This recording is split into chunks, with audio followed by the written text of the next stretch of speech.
今日會用啞鈴進行側平舉訓練，跟我一齊試下啦。呢個動作主要係針對強化肩部肌肉，特別係三角肌中束。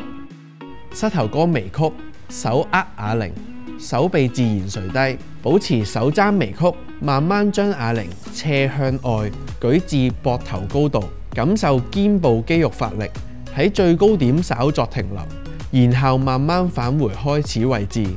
重複動作10次。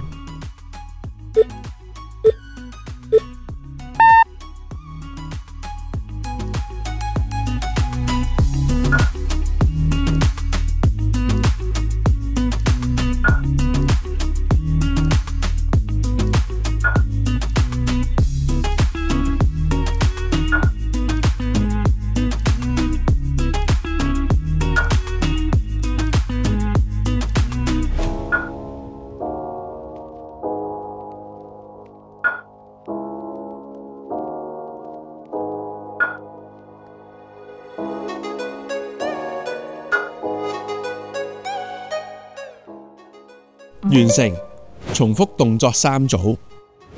睇到呢度，即係唔夠喉啦！記住睇埋其他嘅影片 ，follow 我哋獲得最新嘅資訊。我哋下次影片再見，拜拜。